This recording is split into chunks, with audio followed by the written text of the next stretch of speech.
අද සුපුරුදු පරිදි අලුත් දෑන් මෙතන ජාතිය වලදී හිඟා කෑම බැරිවුණු තැන ලගී ගයා මාර්ගී මේ අපේ හෙළ ජාතික අභිමානයෙන් උදවැඩුණු දේශානුරෝගයෙන් රාගයෙන් උදවැඩුණු ජාතියක් වශයෙන් අපි ඉන්න කාලේ ඒ අයගේ පිට අදහස් තමයි ටිබෙට් ජාතික ස්මයින්ඩිමියෝ ඒ වගේම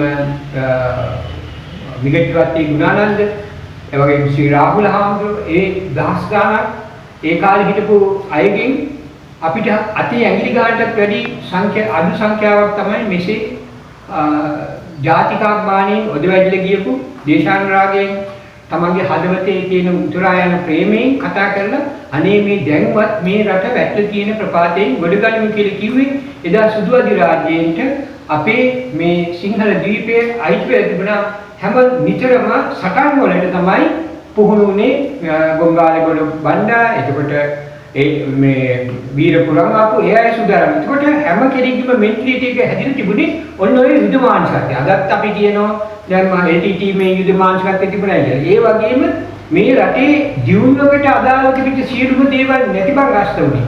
සියලුම දේවල් පල්ලෙහාට ගියේ මේ දේශපාලන නිසාම නෙවෙයි. අවංකවම කියනවා නම් මිනිසුන්ගේ ස්වතන්ත්‍ර බුද්ධිය කියන එක නැති උනේ පෘථිවීසි ලන්දේසි ආක්‍රමණ ඉංග්‍රීසි ආක්‍රමණ නිසාමයි. ඉතින් මේවා තුළ මිනිසුන්ගේ ඇති වුණේ ස්වතන්ත්‍ර බුද්ධියෙන් සිහියෙන් හිතලා යමක් කිරීමේ හැකියාව නෙවෙයි ඊට වැඩිය වෙනස් ආකාරයෙන් තමන්ගේ හදවතේ සම්පූර්ණයෙන්ම තිබුණේ තමන්ගේ බදු බර මහ විශාලයෙන්ම තිබුණ මිනිසුන්ට මේ සුද්ධෝගේ කාලේ බලු වලට බද්ද ගැහුවා ඊළඟට මිනිසුන්ට එක එක දේවල් වලට බදු අය කරා. ඒ විතරක් නෙවෙයි මිනිසු තෙරපිලි හිටිය අපි දන්නවා අපි කියනවා නිකන් කීමට කියනවා සුද්ධෝග කාලේ හොඳයි මේ කාලේ හොඳයි මීට වැඩිය හොඳයි කියලා. නමුත් ඇත්ත වශයෙන්ම ස්වතන්ත්‍ර බුද්ධිය සම්පූර්ණයෙන් නැති වෙලා තිබුණේ අපිට පහුගිය සතවර්ෂ 200ක විතර කාලයක් ගත්තොත් ඒ තුල සම්පූර්ණයෙන්ම අපේ ස්වතන්ත්‍ර බුද්ධිය නැති වුණා.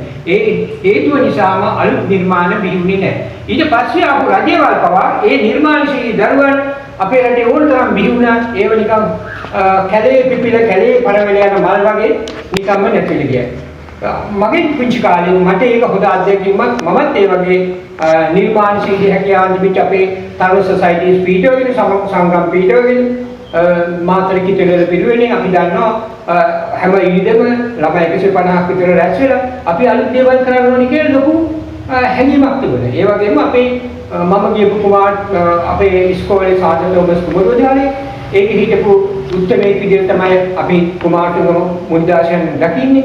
එතුමායි මොකද කිව්වේ අලුත් දෑනතන ජාතිය වල නගී කියලා. ඉතින් එදා ඒ තිබිච්ච ස්වතන්ත්‍ර බුද්ධිය හැඟීමක් හෝ හදන්න ඕනේ කියලා ටිබෙට් ජාතික මහින්ද හිමියන් එස්මයින්ඩ් හිමියන් කිව්වේ ඔන්න ඔය හේතු නිසාමයි.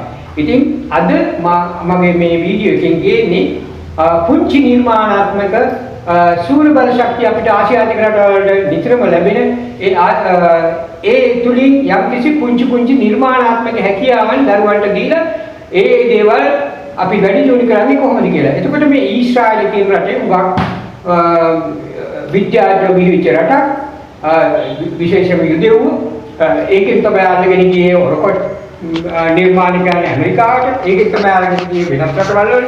ඉතින් ඒ පුංචි රාජ්‍යයේ සොයාගැනීමක් තිබුණා පිරිසිදු වතුර පානය කිරීමට 1817ක් ඉස්සර ශ්‍රයම් තමන්ම විද්‍යාඥයෝ එකතු වෙලා පුංචි වතුර පිරිසිදු කරන ක්‍රමයකට ඒ සෙව්වා. ඒකෙදි සොයාගන්න ලැබුණා මේ ඩිස්ටිලේෂන් ක්‍රමය. හොඳ දෙයක් විදිහට. ඒකට මම එදා ගිය සතියේ මගේ වීඩියෝ කැම්පේන් එකේ කොහොමද සූර්ය බල ශක්තියේ වතුර පිරිසිදු කරන එකක් හදාගන්නේ කියලා. ඒකට අපි කියන්නේ solar water purifier. එහෙම නැත්නම් solar distiller කිව්වත් කමක් නැහැ. ඉතින් ඒකෙදි කාට හරි ප්‍රශ්නයක් වුණාද මේක හදාගන්න හැටි කියලා මම නැවතත් පුංචි සමරිකක් කරලා ඊළඟ ස්ටෙප් එකට යන්නයි අදහස් කරගෙන ඉන්නේ. ඒ වගේම මේ දූල පුතාලා මේකේ නොදැනෙන දේවල් තියෙනවා නම් මට සබ්ස්ක්‍රයිබ් කරන්න. ඒ වගේම කමෙන්ට්ස් දෙන්නම් දාන්න. එතකොට මම ඔයාලට කෙලින්ම උපකාර කරන්න. කිසිම දෙයක් බලාපොරොත්තු වෙන්නේ නෙවෙයි. ඒව හදාගන්න උපකාර කරන්න මම ලේසියි. දැන් බලමු අපි එදා අපි කතා කරේ solar distiller එකක් ගැන නැත්නම් solar water heater එක ගැන. දැන් මෙහෙම ඇන්ගල් එකක් තියෙනවා. මේ ඇන්ගල් එකේ මෙතන අඩි 3ක් ගත්තොත් මෙතන අඩියක තමයි අපි ඇන්ගල් එක හදාගන්නේ. ඉතින් මේ දැන් මේකේ වාෂ්ප වෙලා යන වතුර මොකද්ද වෙන්නේ? මේ සීතල ස්ථානේ තමයි මේ වීදුරුව. ඉතින් මේ වීදුරුවේ තුල බැඳෙනවා මේ බිඳුවේ. ඔහොම බිඳු හැදිලා මෙන්න මෙතන තියෙනවා ගටර් එකක් කානුවක් වගේ. දැන් අපි මේක මෙහෙම ගත්තොත් ඔන්න ඔහොම එකක්. දැන් මේක කෙනෙක්ට ඕන සිමෙන්තියෙන් හදන්න පුළුවන්. සිමෙන්තියෙන් හදලා අපි නාගස්තන්නේ ගමේ දරුවන් 25 දෙනෙකුට මේ ක්‍රමයට මුලින්ම ලංකාවේ පළවෙනි වතාවට ඒ දේ ඉස්ත කරා ප්‍රොෆෙසර් පොණ්ණම්බේක මහතුමා ඉන්න කාලේ. ඉතින් අපි දැන් මේකේ ඒකේ සම්පූර්ණ කරන දෙයක් තමයි මේ විදිහට පුංචි දැවිලි මෙන්න මෙතෙන්ට බිඳුවක් ගන්නවා. වතුර බිඳ මේ ඇවිල්ලා තලේ දිගේ ඇවිල්ලා විදුලි දිගේ ඇවිල්ලා මෙතන. මේ කානුවේ බහැර යන මේ වතුර නැත්තම් මේ ප්ලාස්ටික් මෙතන ස්ලෝන් පයිප් එක භාගයට කපලා මෙහෙම අපි මෙහෙම මෙතන ඉඳලා මෙතන තියෙනවා. එතකොට මේක ගටර් එක.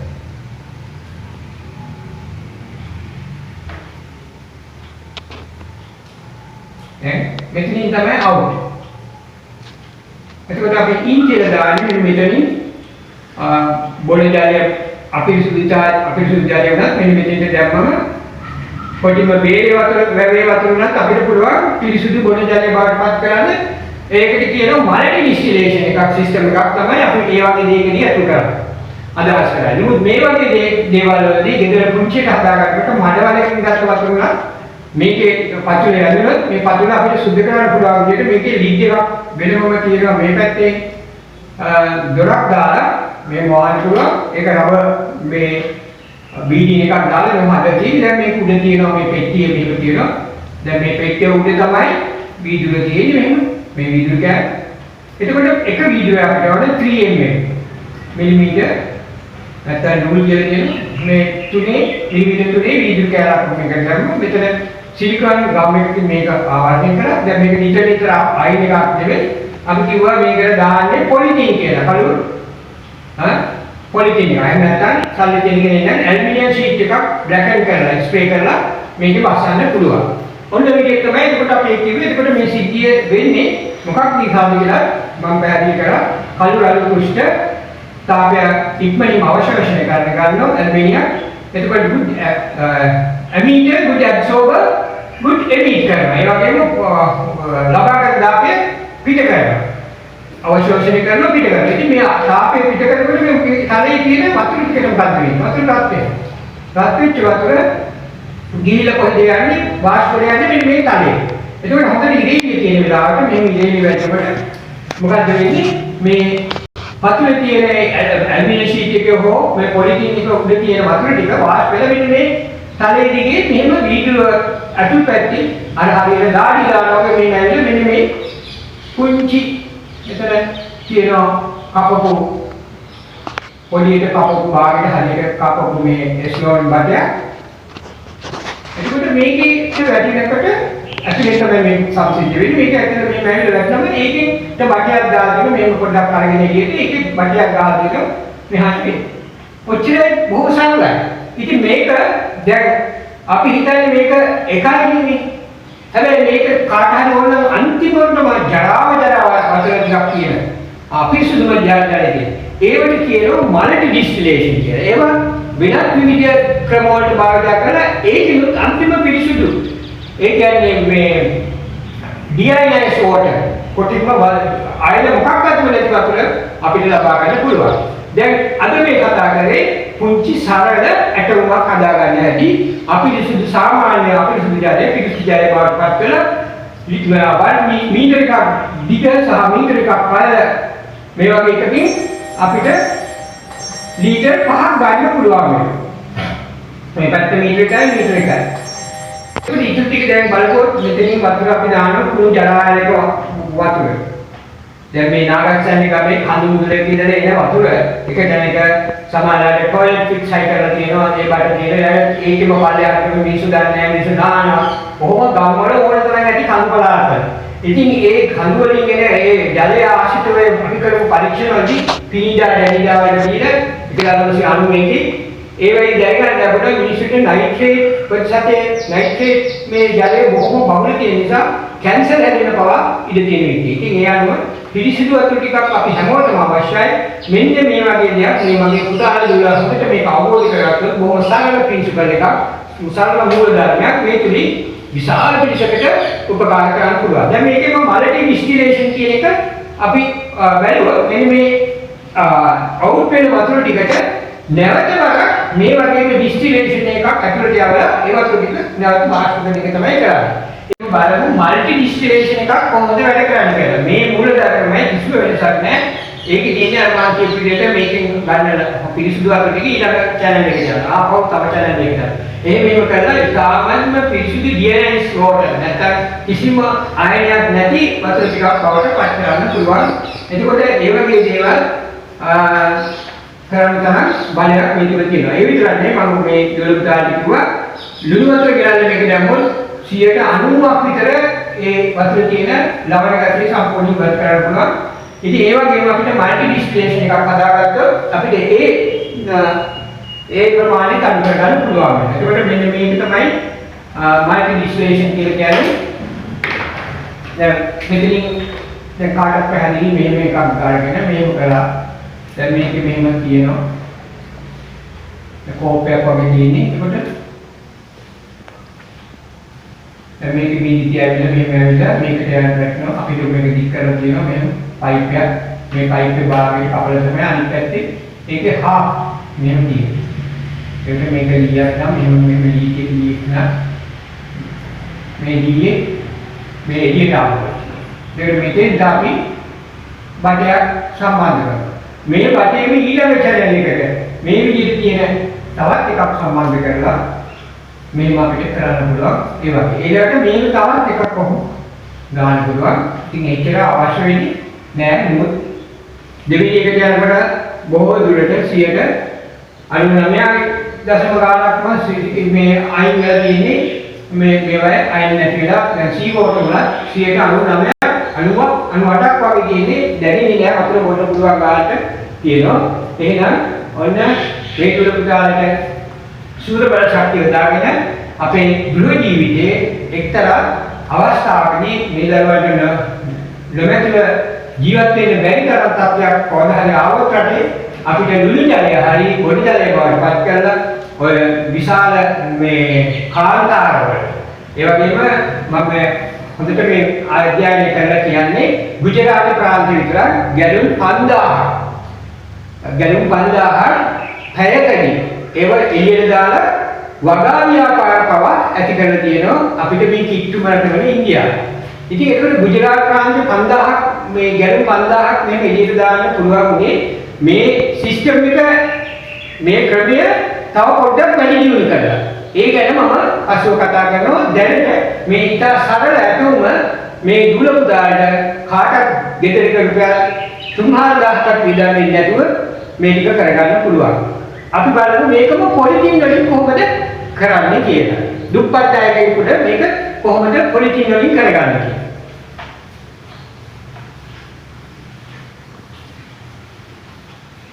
දැන් අර කියපු ඇටෝම එහෙමමයි. ඒක කිසිම වෙනසක් නැහැ. මේ ඇටෝමේ තියෙන මේ පැත්ත අඩි 3යි. මේ පැත්ත අඩියයි. මේව ගත්තොත් දැන් මේ ඇන්ගල් එකට හදපු සිමෙන්ති වලින් එහෙම නැත්නම් ඔයාලට පුළුවන් දෙහිසින්ම දැන් ගෙවල් වල තියෙන අර ඇස්බෙස්ටෝස් කැඩිච්ච ඒවා. ඒව එකට එකට සම්බන්ධ කරලා මේ විදිහට පෙට්ටියක් හදාගන්න පුළුවන් කාටද. ඉතින් ඔය අහන්නේ ඇලුමිනියම් තාරයක් එහෙම නැත්නම් පොලිතින් එකට ඉච්චර මුදලක් යන්නේ ඒ වගේම මේක ඇතුලේ අලවලා නැත්නම් අපි එන ගැහුවොත් මේක අපි හිතමු මේකක් කියලා මේ වුඩන් බොක්ස් එකක් කියලා දීපේකියක් නම් අපිට මේ රිපීට් ඇතුලේ මොකද කරන්න පුළුවන් මේක ඇල ගහලා සම්බන්ධ කරන්න පුළුවන් මේ හරියට ගහපුවාම ඊළඟට මේ වගේ ගැහුවොත් මොකද වතුර යන බලනවා ඒ නිසා මේක හොඳටම අකින් මේව කරලා මෙතන කෙලවට මාගෙන මෙතන කියලා වතුර ගෑන පස්සේ මෙන්න මේ මට්ටමේ තියෙන්නේ දැන් මොකද අපි මෙතනින් දාන්නේ අඟලකට දෙකකට වැඩි වතුර දාන්නේ නැහැ.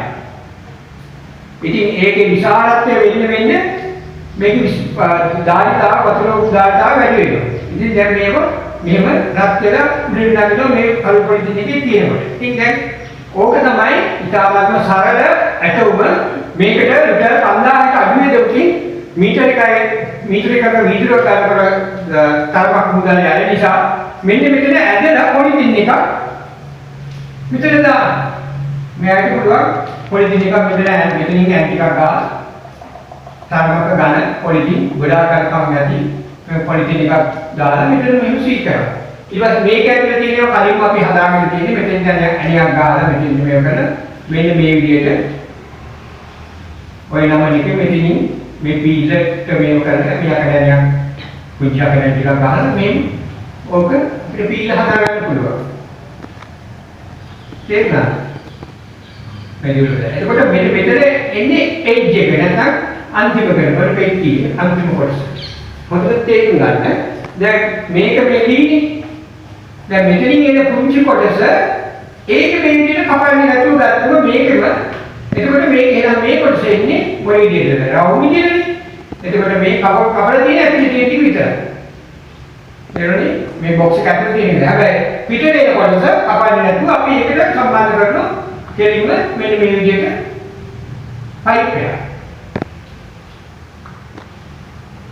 ඔය විදිහට. එතකොට මේකේ ඇතුලේ කොටස තමයි මම කිව්වේ කපලා තියෙන්නේ ඔය විදිහට.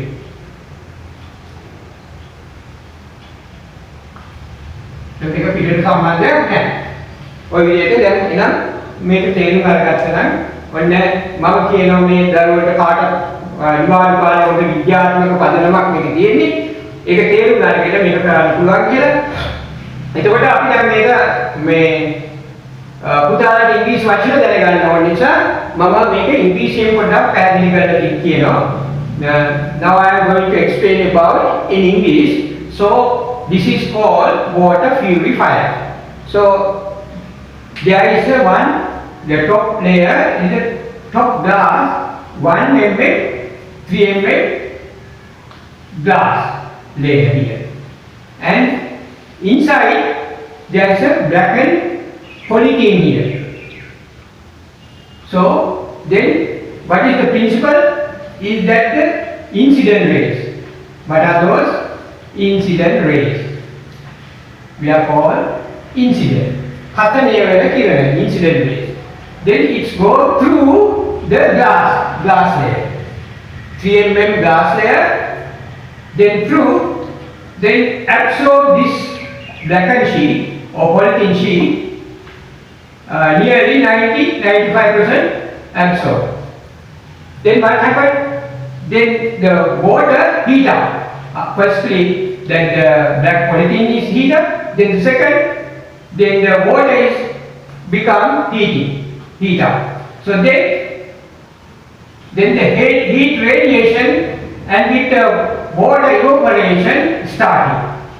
Water evaporate water goes to the tiny surface. This is for cooling surface. Compared to here, this is the only one cooling surface. So then it touches this glass layer. Then you can see the perspiration or like a sweating. හරියට අපිට දාඩි දානවා වගේ දැන් මේක ඇතුලේ මේ දාඩි දානවා ඒක කොහොමද what happened then glass layer inner surface you can see this kind of water is like they are making a channel and come to this gutter. So then this is the out gutter. This is not a gutter, actually this one only we are called gutter. So then here you can use plastic tube, and then any place you can connect with a rubber hose, and then it go to your home. Suppose it is in your upstairs, you may have a building or something, so it should be little higher. Then compared to floor level, and that is at least 3 feet higher. So 3-4 feet higher than the floor level. And then you can see this one, then purifying waters come through this gutter and it is way. Here is the in. You can, here is a funnel. So we put it in the funnel here, and then dirty water or sea water when you are putting in a tank or whatever you like. So then it goes through this pipe and it comes to this bottom layer. Then bottom layer, what is we have inside? Blackened sheet. What is it? Blackened sheet. Then blackened either polythene or either aluminum sheet. Never mind. So you can use it. This is the simple, we are called simple distillation system. So you can make multi-distillation system. This one can be produced 99% pure water for dirty water can be produced as a pure water. And in addition, seawater, suppose when you put seawater, you can get 95% brackish water with the salt. Brackish meaning ලුණුයි හල්දියයි මිරිදියයි එකතු වුණාම හැදෙන වගේ වතුරක් තියෙනවා. හැබැයි ඒක බොන්න පුළුවන් වුණාට අපි මම කැමති කියන්නේ මේක තවත් අපිට මල්ටි ඩිස්ටිලේෂන් තව පාරක් ඩිස්ටිල් කරලා ගන්න පුළුවන්. We can use the second time as a multi distillation. You can purify second time.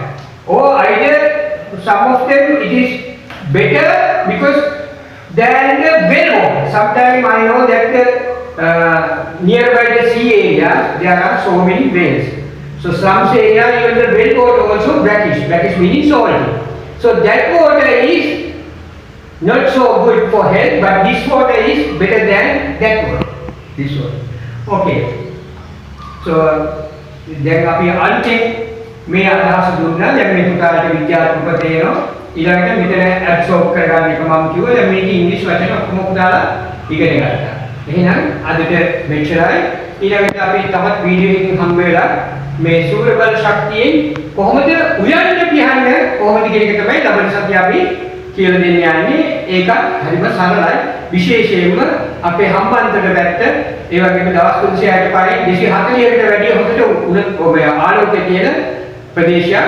ඒ වගේ ප්‍රදේශයක මේ සූර්ය බල ශක්තිය මුදුන් පාවිච්චි කරන්න පුළුවන්. ඒක නෙවෙයි ඉන්දියාවේ කේරළ ප්‍රාන්තයේ දශලක්ෂයක් මිනිස්සු 1991 පාවිච්චි කරා මේ සූර්ය බල ශක්තිය මුදුන්. ඒකට රජයේ පොඩි සහනදායයක් දුන්නා. භූමි තෙල් වලට යන ගාන ඒගොල්ලෝ කැටයකට දාන්න ඕනේ. ඒක රජයට පස්සේ කාලෙකදී ගන්න පුළුවන්. රජයේ තමයි අර කුකර් එක අරන් දුන්නේ. ඉතින් මෙන්න මේ වගේ වැඩ පිළිවෙලක් අපි යොදනවා නම් මේ හැමතිස්සෙම ගෑස් කියලා අනුමතය අපේ ඕන සමාජයක් නෙවෙයි. අපි දර වෙනුවට දර කියන වෙලාවට දර කෑල්ලක් දාන එකයි. සූර්ය බල ශක්තිය කියන වෙලාවට අපි සූර්ය බල ශක්තිය දාගෙන වෙන කියන ඒවා ටික කරන එකයි. බොහොම සාර්ථක වැඩ පිළිවෙලක්. ඒකට ස්වාධීනව ජීවත් වෙන්න පුළුවන්. අපිට කරන්ට් එක කියනවනේ කරන්ට් එක අපිට අවශ්‍ය වෙන්නේ රාත්‍රී කාලේ. ඒ විතර නෙමෙයි කුකර් එකේ තියෙන ඇඩ්වාන්ටේජ් එකක් තමයි නියුට්‍රිෂන් වැලියු එක. මම ඒ දත්තයන් එකක ඔක්කොම එකතු කරගෙන මම කතා කරන්නේ. අපේ හැම උයන කියන එකකදීම නැසී යන විදුලි බලය නිසා හෝ ගෑස් නිසා හෝ නැසී යන නියුට්‍රිෂන් වැලියු එක 100ට දශම ගානකින් අපිට අවශ්‍ය වෙන ප්‍රෝටීන් ප්‍රමාණය සමානලාට නැති වෙනවා. ඒක එකම දශමයකින්වත් අඩුවක් වෙන්නේ නැතුව නැචරල් කුකින් එකක් තමයි මේ සෝලර් පවර් වලින් සෝලර් කුකර් එකකින් කරන්නේ. ඒ විතර නෙමෙයි. උවමනා ප්‍රමාණයට වතුර දාලා තැඹුවාට පස්සේ ටිකක් වෙලාවකට වතුර ටික වාෂ්පයට ගියාට පස්සේ ඒක ඩිහයිඩ්‍රේට් වගේ වෙනවා. ඊට පස්සේ අපිට තව වතුර ටිකක් දාලා රාත්‍රී කෑම රස්නෙන් ගන්න පුළුවන්. මොකද දවල් මිච්චර හොට් බොක්ස් එකේ තිබිච්ච රස්නෙන්ම ටැට උණුසුමට කෑම කන්න පුළුවන්. අපි ඒක ගැන සාකච්ඡා කරමු ලබන සතියේ. මට අවස්ථාව ලැබිච්ච ගමන් මම මේ දුලපු දාලා වෙනුවෙන් ඒ වැඩසටහන ඔයාලට ලබා දෙනවා. එහෙනම් අදට මෙච්චරයි. ඩිස්ක්‍රිප්ෂන් එකේ මේ පහලින් මට කමෙන්ට් කරන්න ඔයාලගේ අදහස්. ඒ වගේම සබ්ස්ක්‍රයිබ් කරන්න. එතකොට මේ වගේ හොඳ වීඩියෝ අපිට මේ දරුවන් වෙනුවෙන් යොමු කරන්න පුළුවන්. හැමෝටම මම සුබ දවසක් ප්‍රාර්ථනා කරනවා. හැමෝටම ස්තුතියි.